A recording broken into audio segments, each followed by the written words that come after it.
Un jeune garçon s'habille et quitte sa maison pour acheter la version la plus récente d'un jeu en ligne populaire.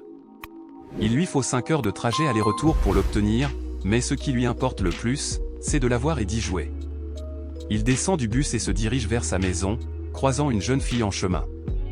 Il croit la reconnaître, mais n'en est pas sûr. Lorsqu'il se retourne pour confirmer, il voit qu'elle est sur le point d'être renversée par un véhicule et court pour la pousser hors du chemin. Il se réveille. Une belle déesse s'approche de lui et l'appelle par son nom, Sato Kazuma, en lui souhaitant la bienvenue dans l'au-delà. Choqué, Kazuma scrute les environs et se demande à voix haute si la femme qui l'a sauvée est toujours en vie. Elle l'est, répond Aqua, la déesse, et elle ajoute qu'elle serait encore en vie même s'il n'avait rien fait du tout. Surpris par cette information, il cherche à savoir ce qui l'a tué, et elle lui répond qu'il est mort en état de choc. Il n'a même pas été frappé, mais il l'a cru, s'est évanoui, s'est pissé dessus et a finalement subi un arrêt cardiaque. Perplexe, il n'imagine pas que c'est ainsi que sa vie aurait dû se terminer. La déesse, quant à elle, ne peut garder son sérieux lorsqu'elle explique tout cela, et ne peut contenir son rire. Elle dit aussi que tous ceux qui ont entendu dire qu'il s'était pissé dessus et qu'il était mort ont ri aux éclats. Certains d'entre eux rient encore, y compris des membres de la famille. Maintenant qu'elle s'en est débarrassée, passons aux choses sérieuses. Aqua dit à Kazuma qu'il a 2 options. Il peut aller directement au paradis et vivre comme un vieil homme ou recommencer à zéro en tant que nouveau-né. Mais avant qu'il ne fasse son choix, elle lui propose une 3e option, aller dans un monde parallèle qui ressemble à un morp où il combattra l'ennemi qui menace la population. Il est sceptique à l'idée d'accepter cette offre, car il risque de mourir presque immédiatement dans ce nouveau monde effrayant. Mais elle lui propose de lui donner une chose, tout ce qu'il souhaite emporter avec lui.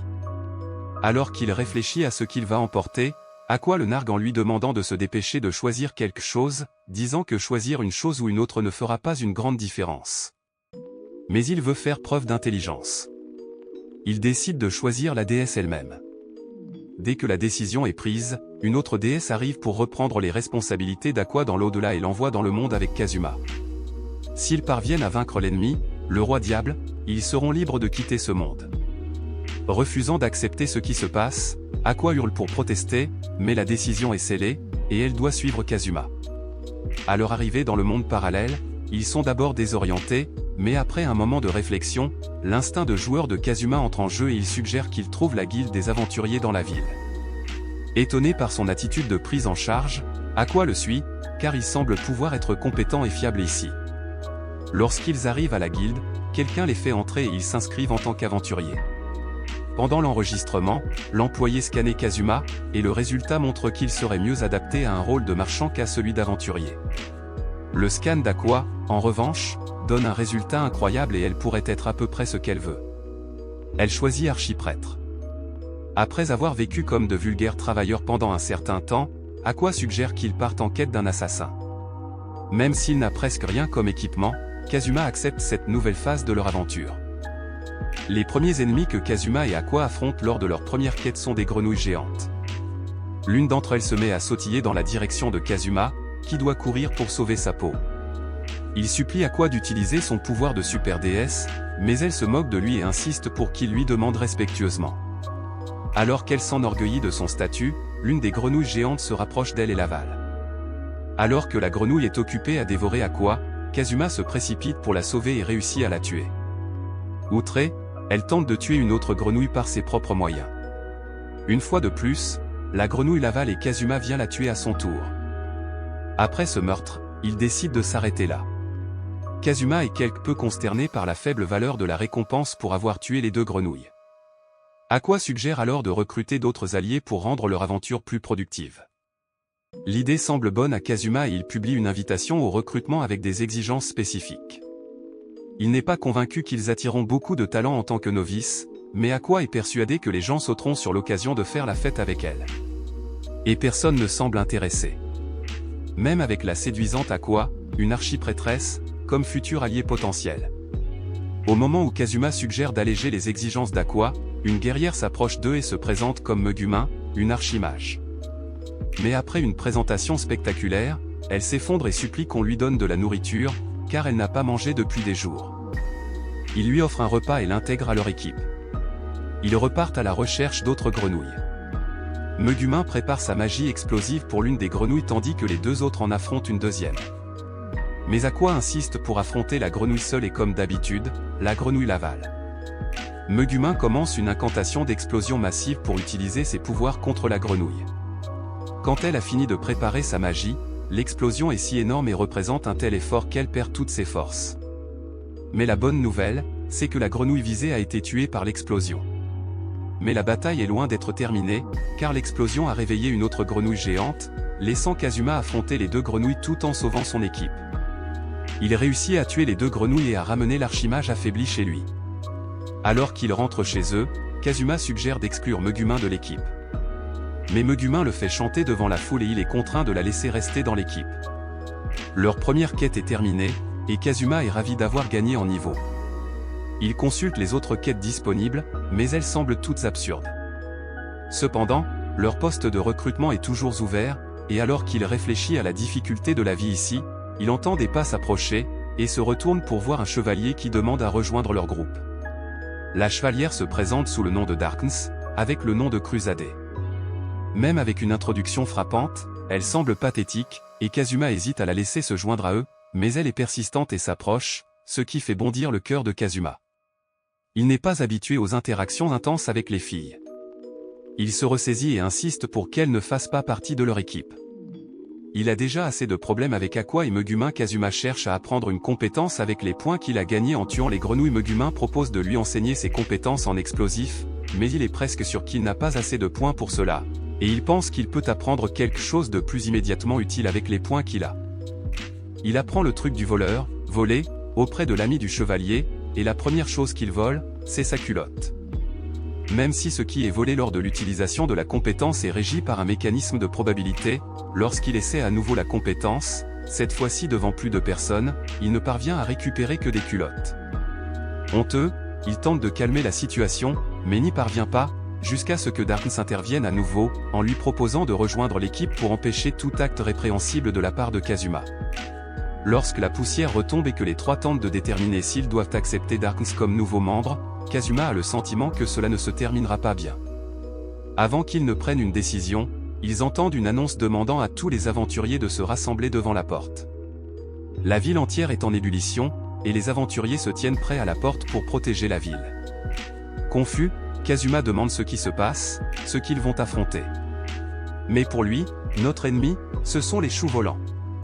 La ville subit une invasion de choux volants lorsque les choux sont mûrs pour la récolte, et c'est le moment d'en capturer le plus possible.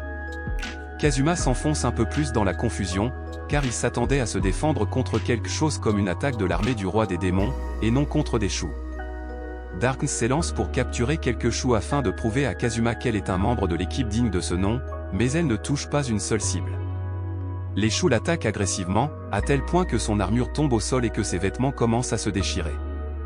Darkness arrive pour mettre fin à tout cela avec sa magie explosive et toute la ville les applaudit. Sauf Kazuma.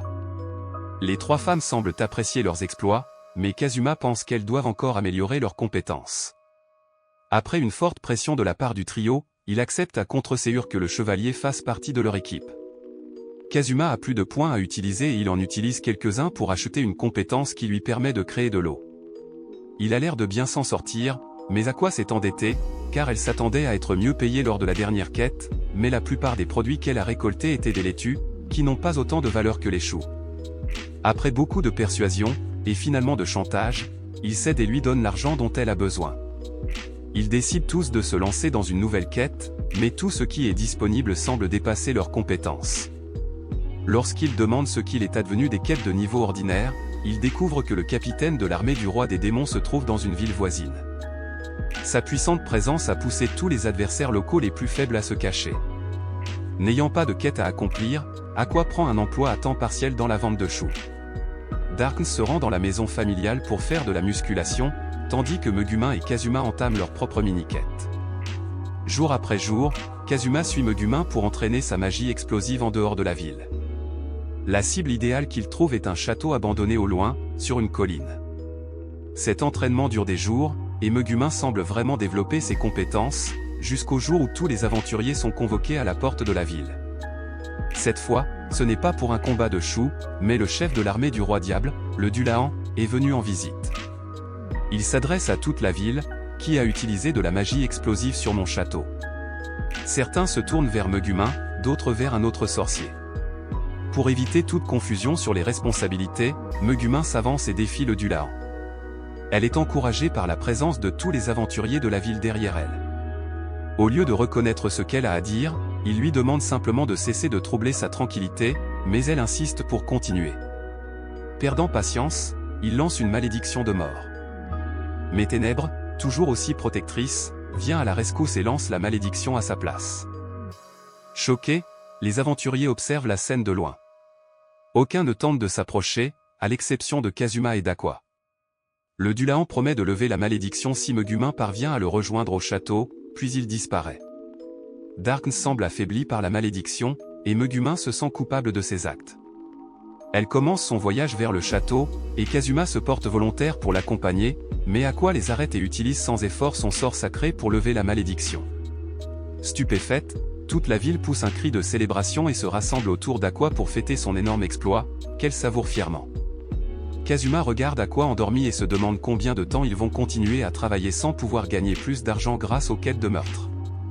Aqua a des pensées similaires lorsqu'elle se réveille et supplie l'équipe de se lancer dans n'importe quelle quête, même la plus difficile, afin de gagner un peu plus d'argent. Finalement, il trouve une quête appropriée pour purifier le lac Rivered. L'eau trouble a attiré des alligators monstrueux.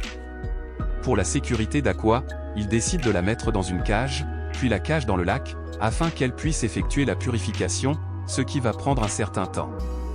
Après de nombreuses heures et le harcèlement brutal des alligators, le lac est purifié, mais elle est traumatisée. L'équipe fait tout pour la réconforter, lui disant même qu'elle peut avoir toute la récompense de la quête. Après tout, elle a fait tout le travail, mais elle insiste pour rester enfermée dans la cage. Un épéiste, Mitsurugi Kiyoya, qu'Aqua a réincarné et envoyé dans ce monde, la voit et croit qu'elle est en danger. Même après une explication approfondie, il insiste pour emmener Aqua avec lui et défie Kazuma en duel. Presque avant que Kiyoya n'ait fini de donner les détails de son défi, Kazuma accepte, se précipite sur lui, utilise sa technique de vol pour s'emparer de son bien le plus précieux, son épée, et l'assomme avec. De retour à la guilde des aventuriers, Aqua découvre qu'elle ne recevra pas la totalité de la récompense en raison des dommages causés à la cage par la tentative de sauvetage de Kiyoya. Toujours en colère, elle voit Kiyoya entrer, le frappe d'un grand coup et exige qu'il paie pour la réparation de la cage. Elle gonfle même un peu le prix pour se faire un petit bénéfice.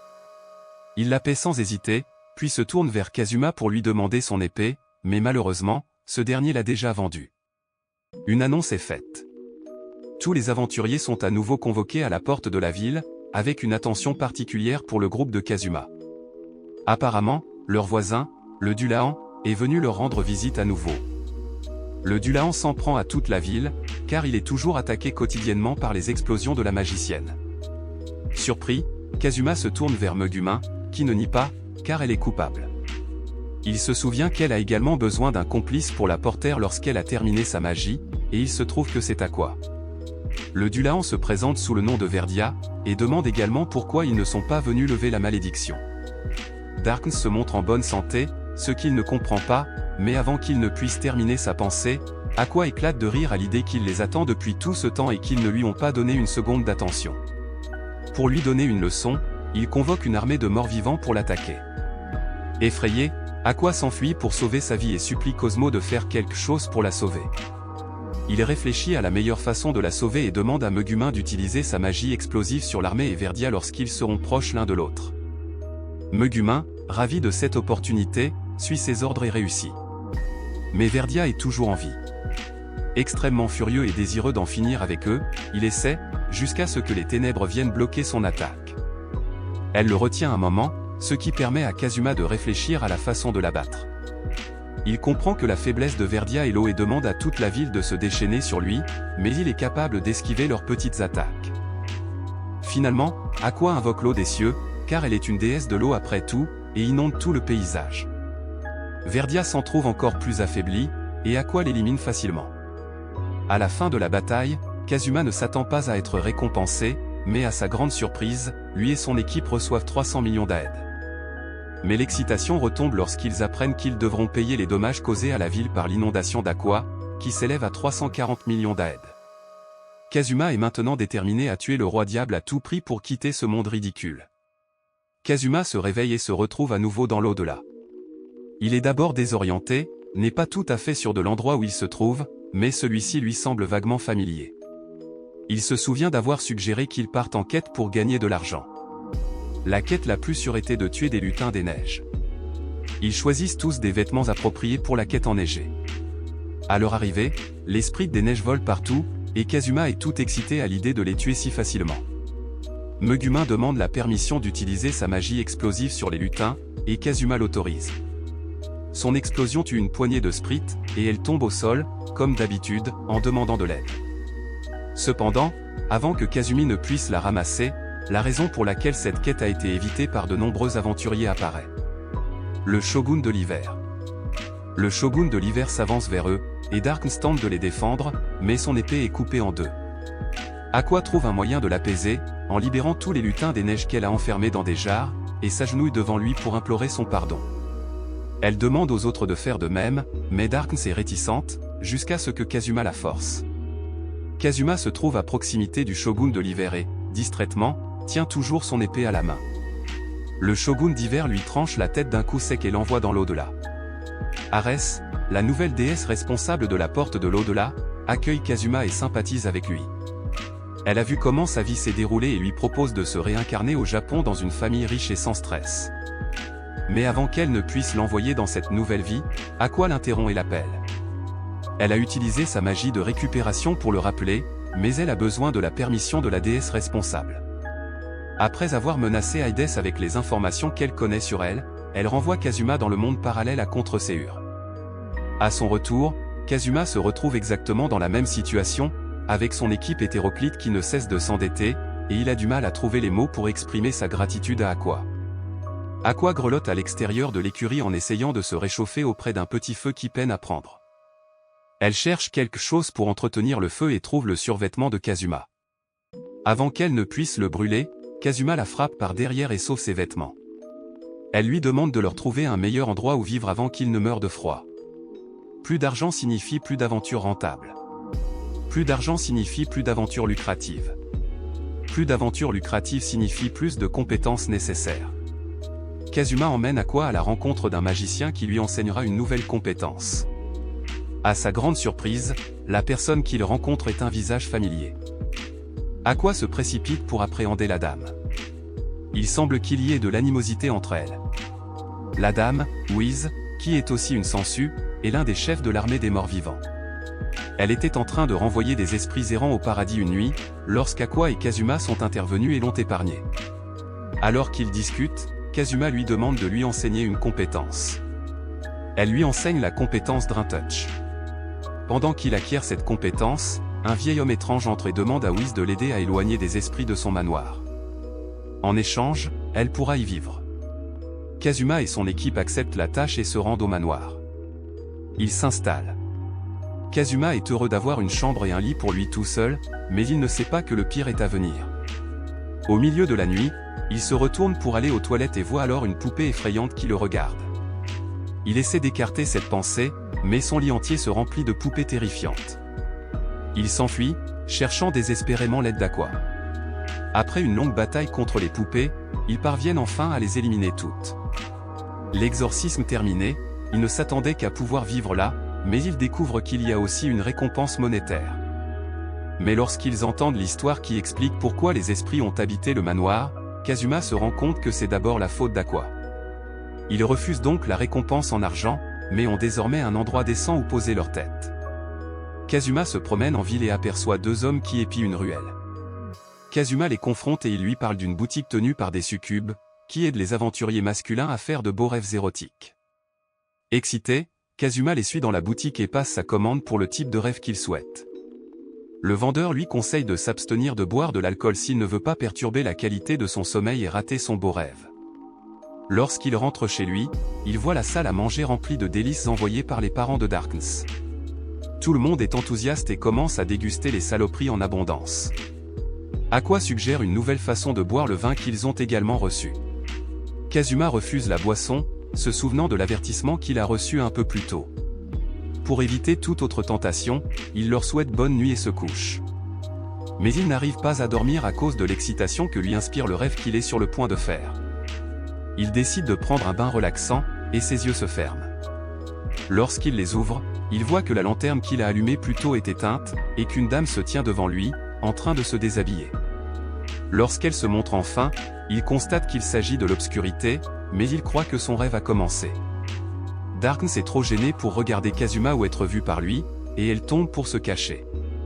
Mais Kazuma avait demandé quelqu'un d'inexpérimenté et pense que cela en fait partie. Il lui ordonne de lui laver le dos, et Darkness s'exécute avec assurance. Au moment où Kazuma s'installe pour profiter pleinement de la situation, il entend Aqua crier qu'un intrus se trouve dans la maison. Kazuma sort de la salle de bain, furieux, et confronte Aqua pour avoir perturbé son rêve. Malheureusement, le sort d'Aqua l'empêche d'atteindre Kazuma, ce qui l'oblige à réaliser que sa rencontre avec les ténèbres n'était pas un rêve. Il tente de sauver la jeune succube de la colère d'Aqua, qui se retourne alors vers lui. La jeune succube s'échappe alors qu'elle passe Kazuma à tabac. Au matin, Kazuma prétend ne pas se souvenir de ce qui s'est passé entre lui et Darkness, mais ce dernier comprend qu'il ne fait que feindre l'ignorance. Alors qu'ils discutent, ils sont interrompus par l'annonce que le Destructeur, une forteresse mobile rebelle, se dirige vers la ville. Alors que le Destroyer approche, Kazuma voit Aqua avec tous ses effets personnels, la suppliant de quitter la ville si elle veut rester en vie. Kazuma ne comprend pas, car personne ne lui a jamais expliqué ce qu'est le Destructeur. Lorsqu'on le lui explique enfin, il se fige, mais trouve le courage de rester et de se battre. Tous les aventuriers se réunissent dans la salle des guildes et tentent de mettre au point un plan d'attaque. Après mûre réflexion, ils décident d'utiliser la magie explosive de Megumin, mais cette dernière n'est pas sûre de la puissance de sa magie contre le grand Destructeur. Alors qu'ils sont tous à court d'idées, Whis arrive et propose son aide. Avec Whis, un maître archimage dans leur équipe, les aventuriers sont prêts à se battre. Ils fortifient la ville. Megumin, avec Kazuma, est positionné sur l'une des tours de la porte et Whis avec Aqua est sur l'autre, attendant l'arrivée du Destructeur. Lorsque le Destructeur arrive à bonne distance, Aqua utilise son sort sacré pour affaiblir sa barrière de protection. Puis Megumin et Whis déclenchent simultanément leur magie explosive sur le Destroyer, qui s'écroule au sol. Alors qu'ils pensent avoir gagné, le système programmé de l'attaquant annonce l'activation de sa séquence d'autodestruction. En entendant cela, tous les aventuriers commencent à se replier dans la ville pour se protéger. Cosmo tente de rappeler Darkness, qui est la plus proche du Destructeur, mais le sentiment de danger imminent l'excite encore plus. Au lieu de s'enfuir, elle entre dans la forteresse effondrée, provoquant l'émoi des aventuriers. Lorsqu'il voit Darkness s'approcher courageusement du Destroyer, il s'en inspire pour faire de même. Kazuma et son équipe restante la suivent également. Ils trouvent le journal du créateur du Destructeur, décédé depuis longtemps, et comprennent maintenant sa source d'énergie.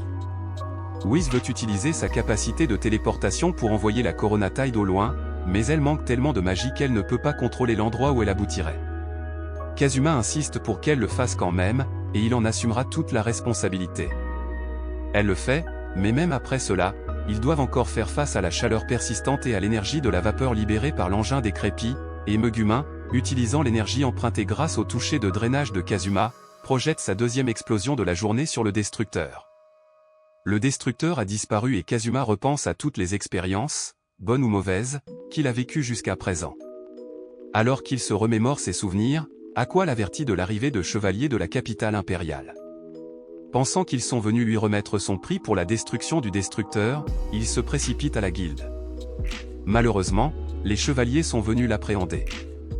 Après s'être téléporté, le Coronétide s'est autodétruit au-dessus du manoir d'un homme d'État.